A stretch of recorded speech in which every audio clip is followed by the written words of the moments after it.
არ მინდა რომ გავართულო და გაუგებრად განმოვცე ის რისი თქმაც მინდა. ამიტომ ნება მიბოძეთ მარტივად აღიხსნათ.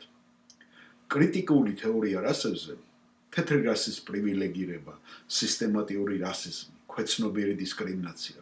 ყველაფერ ამას ბაზისად საფუძველში უდევს იდეოლოგია, რომელიც არის ღმერთის საწინააღმდეგო და რომელიც ასევე ეწინააღმდეგება კრეაციონალიზმს. ჩვენ კი პირიქით გვწამს ის რომ ღმერთმა შექმნა ადამიანი, ბიბლია გვასწავლის რომ მან შექმნა ადამიანი მის ხატად და მის მსგავსებად. მოდით დავიწყოთ აქედან რომ ჩვენ მისი შექმნილი ვართ. ეს ნიშნავს იმას რომ მან ადამიანს უბოძა თანდაყოლილი და განუმეორებელი მახასიათებელი ნიშნები. მან ასევე ისინი შექმნა მამაკაცად და დედაკაცად. ასე რომ არის უფრო მეტი ასეთი თანდაყოლილი და განუმეორებელი ნიშნები. ეს არ გულისხმობს მხოლოდ მათ ფიზიკურ სხვაობას, არამედ ეს არის ასევე მენტალური შესაძლებლობის განსხვავებულობა მათ შორის, ასევე უნარები განსხვავებული. ჩვენ გწამს რომ ეს ღმერთმა გააკეთა და არა მარტო ეს, არამედ იმაზეც კი იზრუნა თუ რამდენი პიგმენტი იქნებოდა ჩვენსგანში. საიდან იქნებოდა ჩვენი წარმოშობა, რომელი არიდან, ნაციიდან და ვინ იქნებოდა ჩვენი შთამომავალი და პირიქით, ვინ იყო ჩვენი წინაპარი. მოციქულთა საქმეები თავი მე-17-ში. ესეთ რამეს ვკითხულობთ 26-ე მუხლიდან. ერთიდან შექმნა ადამიანთა ყოველი ხალხი, რათა დედამიწის ზურგზე დასახლებულიყვნენ. წინასწარ დააწესა მათი დასასახლებლად დრონი და საზღვრები.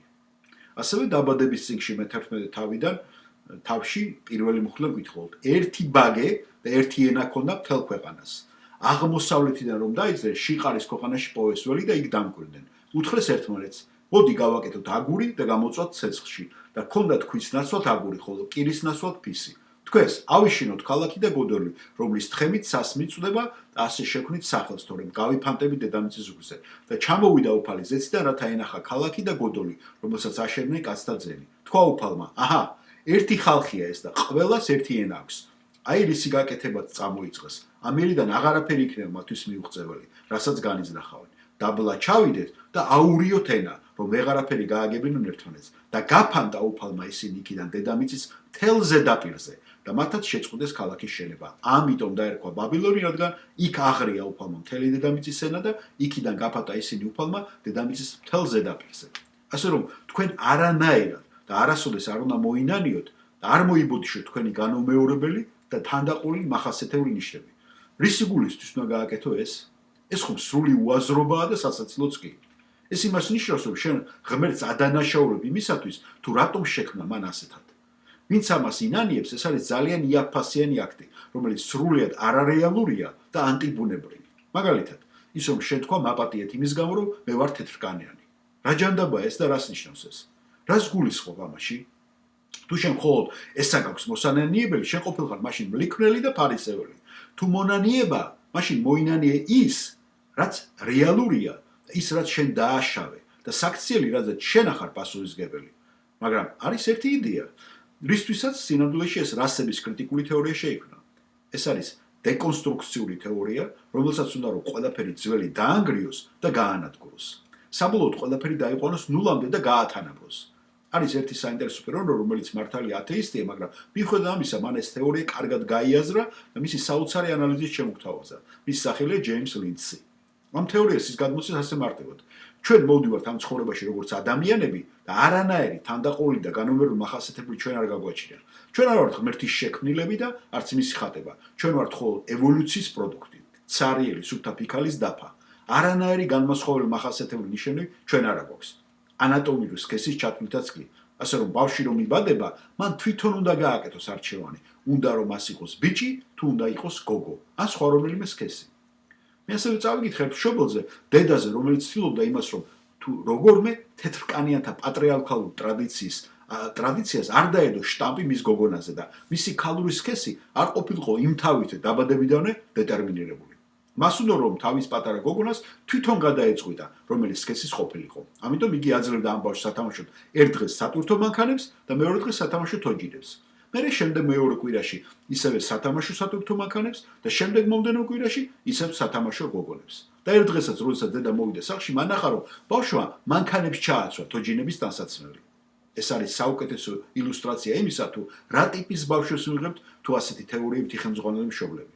ისინი უბრალოდ იგნორირებას უკეთებენ და უარყოფენ ბუნებაში არსებულ რეალობას და მას ანაცვლებენ სიბეცით და სიგიჟით. მაგრამ კითხვა ისმის ასე, რატომ ჩადიან ისინი ამას?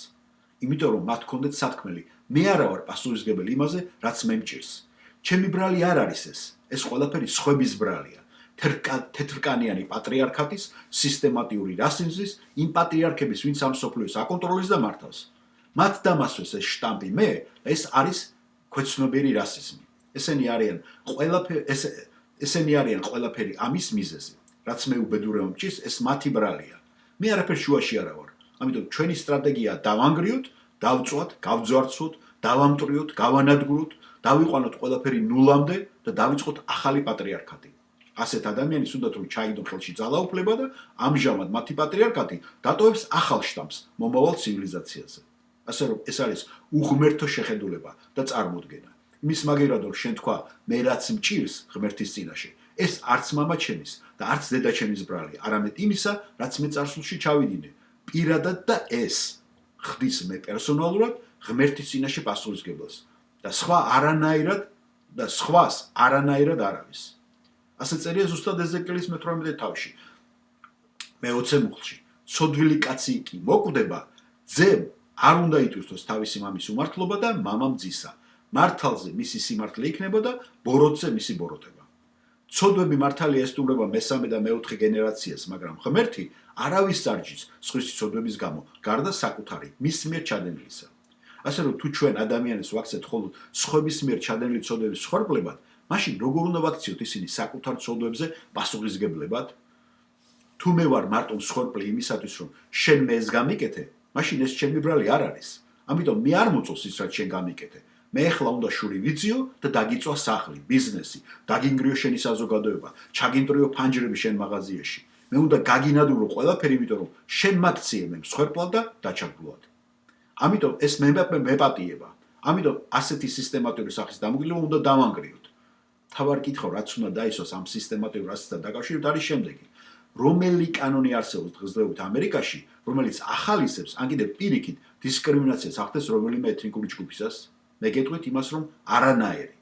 ამერიკაში არ არსებობს რომელიმე ეთნიკურად დიზაინირებული კანონი. იყო თუ არა მსგავსი რამ წარსულში? რა თქმა უნდა იყო, აბსოლუტურად და ისინი იყო საშინელი და კატეგორიულად მიუღებელი. მე პირადად მაქვს ეს განცდილი საკუთარ თავზე სეგრეგაციის დროს, როდესაც დამაკავეს მისისიპიში შავკანიანთა ცნობილი მარშის დროს. მაგრამ ეხლა ჩვენ გვაქვს სრულიად განსხვავებული ქვეყანა. აგერ ნახეთ, შავკანიანი ქალბატონი გახდა ვიცე-პრეზიდენტი.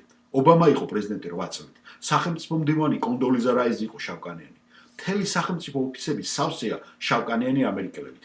არანაირი კულტურული და ლეგალური ლიმიტი არ არსებობს, რომელიც რომ ეფუძნება ან ეთნიკურ ან რასობრივ განსხვავებას.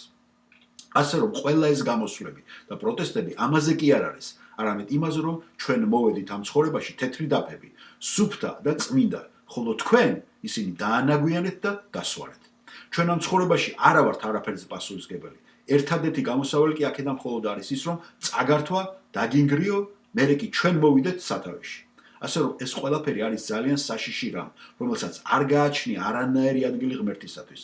მას არ აქვს ადგილი პასუხისმგებლობისათვის, ადგილი ჩემი ცოდვების მონანიებისათვის, ჩემი პერსონალური მისვლისათვის იესო ქრისტესთან, ჩემი სულის გამოსახსნელად და გადასარჩენად. თუ შენ არ დაადანაშაულებ შენ საკუთარ თავს, შენი ცოდვისათვის და სულ მუდამ გადააბრალებ შენ უბედურებას სხვა პიროვნებას, შენ ვერასოდეს ვერ მოვლი შენ ცოდვასთან დაკავშირებულ პრობლემებს. და რაც მთავარია, ვერასოდეს ვერ მიხვალ შენს გამომხსნელ და გადამრჩენელ იესო ქრისტესთან.